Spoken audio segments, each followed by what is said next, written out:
اعوذ باللہ من الشیطان اللعین الرجیم بسم اللہ الرحمن الرحیم الحمد للہ رب العالمین والصلاة والسلام علی اشرف الانبیاء والمرسلین سید المرسلین اشرف المسلمین ابو القاسم محمد والصلاة والسلام علی مظہر العجائب و مظہر الغذائب نقطۂ دائرۃ المطالب اسد اللہ غالب غالب علی کل غالب مطلوب کل طالب مولانا ابو ثقلین ابو الحسنین علی ابن ابی طالب وآلہ الطیبین الطاہرین المعصومین المظلومین انما یرید اللہ لیذہب عنہم الرجس وتطہرکم تطہیرا اللہم صلی علی محمد وآل محمد وما خلقت الجن والانس الا لیعبدون۔ حمد و ثنا اسی پروردگار عالم کے لیے زیبا ہے جو وحدہ لا شریک ہے، اور درود و سلام ان ہستیوں کے لیے کہ جنہیں خلق کرنے کے بعد پروردگار عالم خود درود و سلام میں مشغول ہو گیا۔ وہ ہستیاں ایم معصومین علیہ السلام کی ہستیاں ہیں کہ جنہیں پروردگار عالم نے ہماری ہدایت کے لیے، ہماری معرفت کے لیے بھیجا۔ اگر کوئی خدا تک پہنچنا چاہتا ہے، اگر کوئی رضی اللہ تعالیٰ عنہ بننا چاہتا ہے، تو اسے چاہیے کہ پہلے ان ایم معصومین کی، ان محمد آل محمد کی معرفت حاصل کرے، ان کی رضا حاصل کرے۔ اگر یہ راضی ہو گئے تو اللہ بھی راضی ہو جائے گا، اور اگر یہ راضی نہ ہوئے تو اللہ بھی راضی نہیں ہوگا، اس لیے کہ اللہ کی رضا ان ہستیوں کے پاس ہے۔ اور آج میں ذکر کروں گی خاص طور سے اس ہستی کا، اس شخصیت کا کہ جس کا دربار امام حسین کے دربار کی موجودگی میں علیحدہ سجایا جاتا ہے، جس کا روضہ کربلا معلیٰ میں امام حسین کے روضے کے ساتھ جگمگا رہا ہے۔ جہاں شہر ہے وہیں دروازہ ہے، جو ایک طرف تو حوائج کا دروازہ ہے اور دوسری طرف معرفت حسین کا دروازہ ہے۔ جو عباس کو نہ سمجھ سکا وہ حسین کو کیا سمجھے گا؟ عباس معرفت حسین کا ذریعہ ہے، عباس مقدمہ واجب ہے۔ شریعت میں دو اصطلاحیں استعمال ہوتی ہیں، ایک واجب اور دوسرا مقدمہ واجب۔ مثال پیش کر دوں، جیسے ہر وقت وضو میں رہنا واجب نہیں ہے، لیکن نماز کے لیے وضو کرنا واجب ہے، تو نماز واجب ہوئی اور وضو جو ہوا وہ مقدمہ واجب ہوا۔ تو معرفت امام کے لیے معرفت عباس ہونا لازمی ہے، یعنی معرفت امام جو ہے وہ مقدمہ ہے اور معرفت عباس مقدمہ واجب ہے۔ 1400 سال سے دنیا عباس کا ذکر کر رہی ہے، عباس کا تذکرہ کرتی ہے، لیکن آج تک عباس جو ہیں فہم انسانی میں، عقل انسانی میں سما نہیں سکے، سمجھ نہیں سکی عقل انسانی انہیں۔ عقل انسانی سے، فہم انسانی سے ماورائے عباس کے ساتھ بلند تر ہے۔ ظاہر حیات کو اگر دیکھا جائے مولا عباس کی تو 32 سال یا اکثر روایتوں میں ملتی 36 سال، اس سے زیادہ نہیں ہے، لیکن عباس کی عظمت کو آج تک دنیا سمجھ نہیں پائی۔ عباس کے مقام کو، کیا مقام ہے عباس کا، کیا منزلت ہے۔ سید الساجدین علیہ السلام ارشاد فرماتے ہیں کہ روز محشر پروردگار عالم میرے چچا عباس کو وہ مقام عطا کرے گا، وہ مرتبہ عطا کرے گا کہ سارے انبیاء، سارے شہداء اور سارے صالحین جو ہیں وہ میرے چچا عباس کے مقام پر، ان کی منزلت پر رش کریں گے۔ سارے انبیاء ان کے مقام و منزلت پر رش کریں گے۔ عربی زبان میں دو اصطلاحیں استعمال کی جاتی ہیں، ایک ہے رشک اور دوسرے ہے حسد۔ رشد کو کہتے ہیں غطہ عربی میں، اور دوسرا ہے حسد۔ رشک کے معنی یہ ہے کہ انسان کسی کی شخصیت سے اتنا زیادہ متاثر ہو، کسی کے مرتبے سے، کسی کے مقام سے اتنا زیادہ متاثر ہو کہ انسان یہ تمنا کرنے لگے کہ کاش یہ مقام، یہ منزلت ہمیں بھی عطا ہو جائے۔ رشک اسے کہتے ہیں۔ اور حسد اسے کہتے ہیں کہ انسان یہ خواہش کرنے لگے کہ یہ مرتبہ جو انہیں ملا ہے، یہ مقام جو انہیں ملا، انہیں نہ ملے لیکن مجھے مل جائے۔ تو آل محمد سے حسد تو حرام ہے ہی۔ غطہ یعنی رش بھی برا ہے، عدم معرفت کا ذریعہ ہے، عدم معرفت کی وجہ سے ہوتا ہے رش ان ہستیوں سے۔ اس لیے کہ اگر یہ تصور کرنے لگے، انسان یہ کوشش کرنے لگے کہ جو مقام، جو مرتبہ اللہ نے انہیں عطا کیا ہے، کاش وہ ہمیں بھی عطا ہو جائے، تو کہاں آل محمد کی ہستیاں اور کہاں عام انسان۔ یہ بات سوچنا ہی محال ہے، یہ بات سوچنا ہی ناجائز ہے کہ یہ تو وہ ہستیاں تھیں جنہیں اللہ نے اپنے نور سے خلق کیا تھا، کیا مقام ان کا، کیا مرتبہ ہے، ہم تو خاک بھی نہیں ان کے۔ اگر کوئی یہ سوچتا ہے کہ 1000 رکعت نماز پڑھ لیں ہم، یا ساری رات کھڑے ہو کر ہم نماز تہجد پڑھ لیں، پورے سال کے 12 مہینے روزے رکھ لیں، یا سال بھر ہم صدقہ و خیرات کرتے رہیں، زکوٰۃ دیتے رہیں، تو ہم علی بن جائیں گے، ناممکن ہے۔ حسرت ہی رہے گی ان کے دل میں اس مقام تک پہنچنے کے لیے جو اللہ نے انہیں مرتبہ عطا کیا ہے، وہ کسی اور کو مل ہی نہیں سکتا۔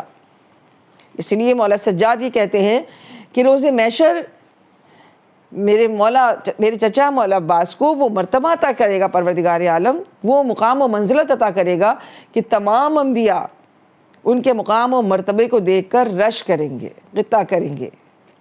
یہاں تک کہ جناب یوسف علیہ السلام بھی یہ کہیں گے کہ پروردگار تو مجھے 11 بھائی عطا نہیں کرتا، ایک عباس عطا کر دیتا، ایک عباس عطا کر دیتا۔ اور جناب عباس کی اگر شخصیت کو دیکھا جائے تو 2 باتوں کا خاص طور سے ذکر کرنا لازمی ہے مولا عباس کے لیے، ایک شجاعت اور دوسری وفا۔ جیسی وفا مولا عباس نے کی، ویسی وفا آج تک کائنات میں نہ کوئی کر سکا ہے اور نہ کوئی کرے گا۔ اور دوسری شجاعت، حالانکہ جو شجاعت عباس کا ورثہ تھی، اس شجاعت کو دکھانے کا تو مولا عباس کو موقع ہی نہیں ملا، لیکن پھر بھی شجاعت عباس کے نام سے منسوب ہے۔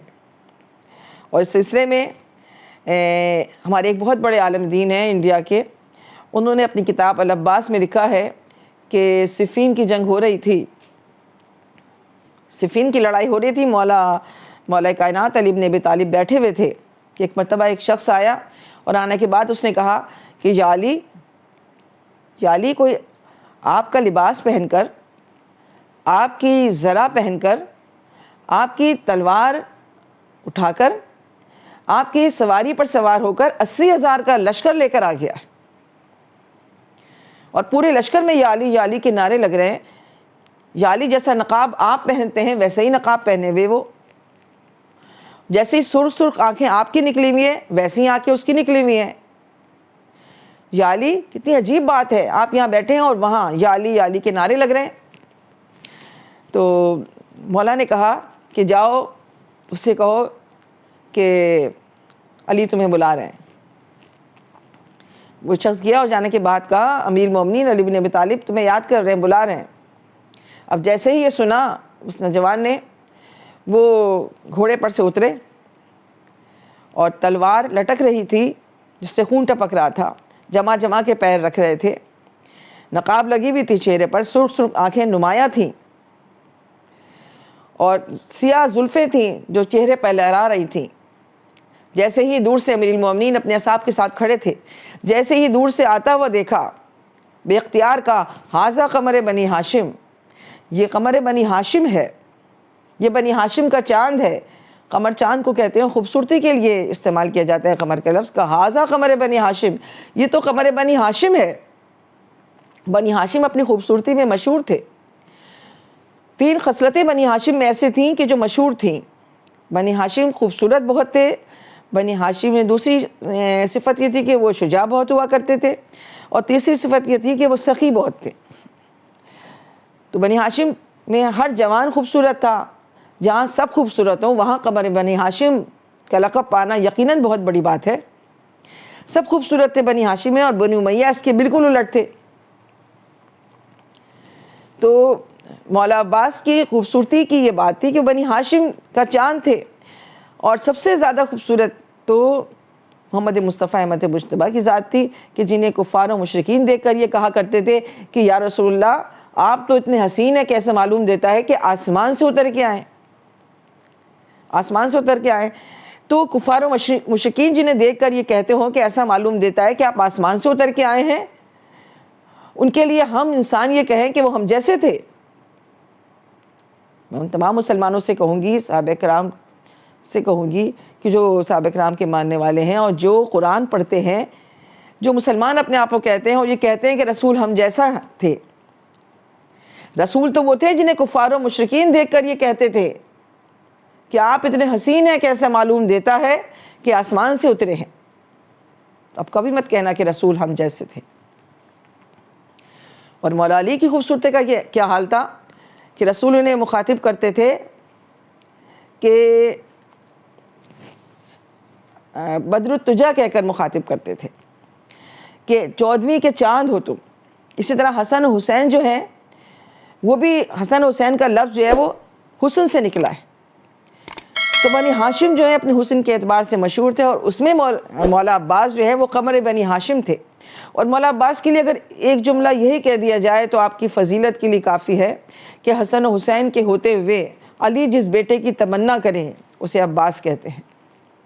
مولا علی نے کبھی کوئی اپنے لیے دعا نہیں مانگی،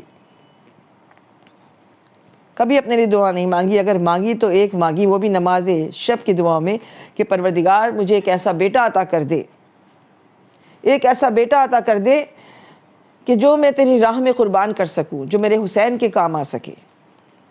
پروردگار عالم نے دعا قبول کی اور عباس جیسا بیٹا عطا کیا۔ کیا تعریف بیان ہو اس بیٹے کی کہ جس کا نام بھی وحی الہی کی مدد سے رکھا گیا ہو۔ ابھی علی سوچ رہے تھے کہ بیٹا تو پیدا ہو گیا، اس کا نام کیا رکھا جائے، کہ جبریل نازل ہوئے، کہا شیر خدا کے مرتبے کا پاس چاہیے، شیر خدا کے مرتبے کا پاس چاہیے، وہ شیر ہوگا نام بھی عباس چاہیے۔ کیا کہنا عباس کی منزلت کا کہ اس کا نام بھی وحی الہی کی وجہ سے رکھا گیا ہو۔ اور عباس کی ذات وہ ذات تھی، کیا مرتبہ کیا شرف عباس کو ملا کہ اپنے ہاتھوں سے خاتون جنت نے عباس کے لیے لباس سیا تھا اور جناب زینب کو امین بنایا تھا کہ جب وہ میرا بیٹا عباس دنیا میں آئے گا تو سب سے پہلے اسے مجھے میرے ہاتھوں سے سلا ہوا لباس پہنا۔ کیا شرف عباس کو نصیب ہوا کہ حسن و حسین کے لیے تو جنت سے لباس آیا اور عباس کے لیے ملکہ جنت لباس سیے، دختر رسول لباس سیے۔ بس سچ کہا کسی نے کہ دل علی و محمد کی دعا ہے عباس، جناب فاطمہ زہرا کا مدعا عباس، لوٹا نہ راہ میں زائر نہ غرق آب ہوا، سفر میں ہے دل زائر کا مدعا عباس، بہت ضعیف ہو بیمار ہو کہ نابینا، کرے ارادہ تو لے جائیں کربلا عباس۔ آج ہمارا ہر علم عاشقان آل محمد کے لیے سہارا ہے عباس کا نام۔ آج ہمارا ہر علم، ہمارا ہر جلوس اس نام کے سائے میں گزر جاتا ہے، عباس کے علم کے سائے میں گزر جاتا ہے، اس لیے کہ عباس کی ذات وہ ذات ہے جس نے پہلے ہی منزل پر آنکھیں کھول کر یہ عہد کیا تھا کہ آقا یہ آنکھیں آپ کے لیے کھلی ہیں، آپ کو دیکھ کر یہ آنکھیں کھلی ہیں اور یہ آنکھیں آپ کو دیکھ کر بند ہوں گی۔ اور محبت کا یہی عالم تھا جو آج بھی جاری ہے کہ عزاداری تو حسین کے نام کی جاتی ہے لیکن علم عباس کے نام کا کھڑا کیا جاتا ہے، اس لیے کہ عباس نے تو پہلے ہی منزل پر یہ عہد کیا تھا کہ آقا یہ آنکھیں آپ کو دیکھ کر کھلی ہیں۔ روایتوں میں یہ ہے کہ جب عباس پیدا ہوئے تو ام البنین نے کہا علی کے قریب آئیں، کہا یا علی بچہ عجیب بچہ ہے، ہاتھ بالکل آپ کے جیسے ہیں، پنجہ ہو بہو آپ کے جیسا ہے، لیکن یا علی آنکھیں نہیں کھول رہا۔ علی مسکرائے اور علی نے کہا کہ ہم نے چہرہ محمد کو دیکھ کر آنکھیں کھولی تھیں، بیٹا تو وہی بیٹا ہے جو باپ پر جاتا ہے، میں نے چہرہ محمد دیکھ کر آنکھیں کھولی تھیں، یہ جان محمد کو دیکھ کر آنکھیں کھولے گا۔ اب دیکھیے تاریخ اپنے آپ کو کیسے دہراتی ہے۔ حسین شان رسالت سے آتے ہیں اور جیسے ہی حسین کی خوشبو عباس سونگتے ہیں فوراً آنکھیں کھول دیتے ہیں، یعنی یہ اقرار کر رہے ہیں، گود میں اقرار کر رہے ہیں کہ آقا یہ آنکھیں آپ کو دیکھ کر کھلی ہیں اور آپ کو دیکھ کر ہی بند ہوں گی۔ اور عباس نے اس عہد محبت کو کیسے نبھایا کہ 28ویں رجب سے شب عاشور آ گئی، سارے دن دھوپ میں چلنا اور ساری رات قیام حسینی کی حفاظت میں گزر جاتی ہے۔ شبیر کا سہارا عباس، زینب کا آسرا عباس، سکینہ کا آسرا عباس، ام کلثوم کا فدیہ عباس، سب کا سہارا ایک عباس ہے۔ قیام سے التش التش کی صدائیں بلند ہیں اور عباس بسمل کی طرح تڑپ رہے ہیں کہ آقا عباس کو رن کی رضا دے دیجئے، عباس کو رن کی رضا چاہیے۔ آقا آپ تو سب چلے گئے، انصار کے لاشیں لائے حسین کے ساتھ عباس، اقربا کے لاشیں آئے عباس لے کر آئے حسین کے ساتھ، حبیب کا لاشہ جب لائے تو کہا آقا اب تو بوڑھے بوڑھے اصحاب چلے گئے، اب تو عباس کو رن کی رضا دے دیجئے۔ لیکن حسین نے کہا نہیں عباس تم میری لشکر کے علمدار ہو، اور جب اون و محمد کے لاشیں لائے ہیں کہا آقا اب تو بچوں کی باری آ گئی، عباس کو کب اس نے بغا ملے گا؟ کہا نہیں عباس تم میری لشکر کے علمدار ہو۔ لیکن ظہر کا وقت جب آ گیا تو عباس ہاتھوں کو جوڑ کر آئے، کہا آقا جس لشکر کی آپ بات کر رہے ہیں وہ لشکر کہاں رہا؟ لشکر تو راہی جنت ہو گیا، اب سرداری کیسی؟ آقا اب غلام کو اذن بغا دے دیجئے۔ حسین نے کہا نہیں عباس تم نے لشکر کے علمدار ہو، کچھ بھی کہہ لو میں تمہیں اجازت نہیں دوں گا۔ عباس خاموش ہو گئے اور خیمے کی پشت پر آ کر بیٹھ گئے اور دل میں سوچ رہے ہیں میں تو پیدا ہی کربلا کے لیے ہوا ہوں کہ اتنے میں عباس کے کانوں میں کسی بچی کی رونے کی آواز آئی۔ سکینہ کہہ رہی تھی آلتش آلتش، پھوپھی اماں پیاس مارے ڈال رہی ہے، پیاس مارے ڈال رہی ہے، مشکیزے میں کچھ پانی ہو تو مجھے دے دیجئے۔ بس یہ سننا تھا کہ عباس کو غیرت آ گئی۔ عباس گئے خیمے میں اور کہا سکینہ لاؤ مشک ہمیں دو اور بابا سے اجازت دلوا دو۔ مشک کو ہاتھ میں لیا اور سکینہ کو لے کر چلے۔ حسین نے دیکھا دور سے کہ عباس آ رہے ہیں، حسین سمجھ گئے، ایک جملہ عباس سے کہا اور ایک جملہ سکینہ سے کہا کہ عباس میں سمجھ گیا جاؤ میں نے اجازت دی، اور ایک جملہ سکینہ سے کہا کہ سکینہ آج اجازت دلوا رہی ہو، کل کوفے کے بازار میں، شام کے بازار میں جب شمر تمہیں تماچے مارے گا تو بہت یاد کرے گی عباس کو، بہت یاد کرے گی عباس کو۔ اجرکم اللہ اجرکم اللہ۔ عباس کو اجازت ملی، خیام زینب میں آئے۔ عباس کا آقا علمدار لشکر تو تھا ہی، آقا نے سقائی کا درجہ بھی دے دیا۔ زینب نے سنا عباس مرنے جا رہے ہیں، آواز دی آؤ بیویوں آؤ۔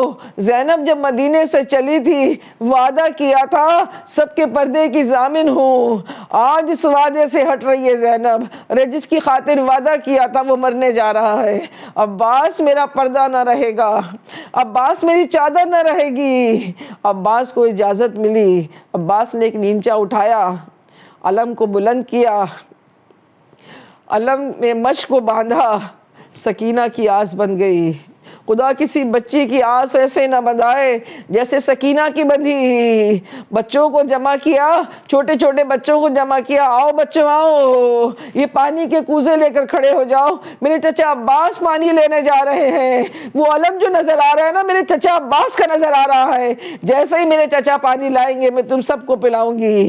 عباس علم لے کر چلے، فرات پہ پہنچے، گھوڑے کو پانی میں ڈالا، مشک کو بھرا، گھوڑے سے کہا اشرب الماء، اے ذوالجناح پانی پی لے۔ لیکن ذوالجناح نے پانی پینے سے انکار کیا، جیسے ذوالجناح بھی کہہ رہا ہو کہ آقا میں سکینہ کے بغیر پانی نہیں پیوں گا۔ عباس نے مشک سکینہ کو بھرا اور فرات کے پانی میں جب دیکھا تو میں اور آپ جب پانی میں دیکھتے ہیں تو میں اپنا عکس نظر آتا ہے، لیکن عزادارو عباس نے جب پانی میں دیکھا تو عباس کو سکینہ کی تصویر نظر آئی، عباس کو سکینہ کا چہرہ نظر آیا، پیاسا چہرہ نظر آیا کہ سکینہ بس تھوڑی دیر اور ٹھہر جاؤ، میں پانی لے کر آتا ہوں، میں پانی لے کر آتا ہوں۔ اجرکم اللہ۔ عباس مشک کو لے کر فرات سے نکلے، ابھی نکلے ہی تھے کہ ایک مرتبہ کسی شقی نے دائیں بازو پر وار کیا. ابھی تھوڑی دور آگے گئے تھے کہ ایک اور شقی نے دوسرے بازو پر وار کیا. عباس نے مشق سکینہ دانتوں میں دبا لی. عزیزداروں، جب انسان دعا مانگتا ہے تو ہاتھوں کو بلند کر کے دعا مانگتا ہے نا، مگر جس کے ہاتھ ہی نہ ہو وہ کیسے دعا مانگے گا؟ عباس نے آنکھوں کو آسمان کی طرف بلند کیا، آنکھوں سے آسمان کو دیکھا کہ پروردگار بس عباس کی خواہشیں پوری کر دے، آج عباس کی ایک دعا پوری کر دے کہ یہ پانی خیام سکینہ میں پہنچ جائے. ابھی عباس یہ کہہ رہے تھے کہ ایک تیر سنسناتا ہوا آیا جو مشق سکینہ کو چھیدتا ہوا گزر گیا، مشق کا پانی بہ گیا. عزیزدارو، مشق پانی کا بہنا تھا. عباس کی ہمت ٹوٹ گئی. ناگہاں ایک شقی نے وار کیا، ایک گرز عباس کے سر پہ مارا. عباس سے سنبھلا نہ گیا، فرس سے زمین پر آیا، آواز دی، السلام علیکہ یا ابا عبداللہ، السلام علیکہ یا ابن رسول اللہ.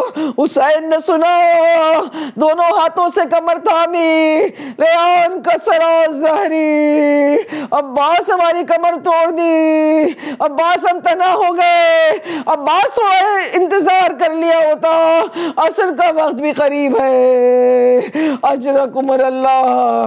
حسین ٹھوکروں پر ٹھوکریں کھاتے چلے، ایک مقام پر ٹھہرے، دیکھا عباس کا ایک بازو کٹا ہوا پڑا ہے، سینے سے لگا لیا. تھوڑا آگے بڑھے، دیکھا دوسرا بازو کٹا ہوا ہے، سینے سے لگایا. آگے بڑھتے گئے، ارے ٹھوکروں پر ٹھوکریں کھاتے ہوئے پہنچے. ارے کیا دیکھا، فرات کے کنارے غازی شانے کٹائے پڑا ہے، مشق سکینہ چدی ہوئی ہے، علم حسینی ٹھنڈا ہے. حسین بیٹھے. ایک مرتبہ کا عباس، عباس جسے پکارا تھا وہ آیا ہے. عباس میرے شیر، ایسا تو کبھی نہ ہوا، ہم نے پکارا ہو تم نے لبیک نہ کہو. ایک مرتبہ ایک آواز آئی نعیم سی، آقا، آقا غلام کا قصور معاف کر دیجئے گا، تعظیم کو نہیں اٹھ سکتا ہوں، ایک آنکھ میں تیر ہے، ایک آنکھ میں خون ہے. حسین بیٹھے، ابا کے دامن سے خون کو صاف کیا. عباس نے کہا، آقا میری ماں نے کہا تھا، ارے میں نے آنکھیں نہیں کھولی تھی جب تک آپ کی صورت نہیں دیکھی تھی، ماں نے وصیت کی تھی آخری وقت میں بھی حسین کا چہرہ دیکھنا. اور آقا ایک وصیت ہے، میرا لاشا خیام میں نہ جانے پائے. ارے سکینہ سے شرمندہ ہوں، مجھے سکینہ سے شرم آئے گی، میرا لاشا خیام میں نہ لے جائیے گا. حسین نے کہا، عباس ایک ہماری بھی وصیت ہے، ایک ہماری بھی خواہش ہے، ساری زندگی آقا کہا، ایک مرتبہ بھائی کہہ کر آواز دو. ارے راوی لکھتا ہے عباس نے بھائی کہا اور من کا ڈھل گیا. حسین نے کہا، چلو عباس، چلو چلو علی اکبر. ارے بھائی کی وصیت تھی، لاشا خیام میں نہ جائے، چلو علم لے کر چلے. علم کو علی اکبر نے بلند کیا. ارے خون میں ڈوبا ہوا پھریرا نظر آیا. ارے سکینہ سمجھی میرے چچا عباس پانی لے آئے ہیں، میرے چچا عباس پانی لے کر آئے ہیں. علم نزدیک آتا گیا. ارے علم نزدیک آیا، سکینہ دوڑی کا، بابا میرے چچا عباس کو کہاں چھوڑا ہے؟ ایک ہاتھ سکینہ، تیری پیاس نے میرا بھائی چھین لیا، میرا بھائی چھین لیا.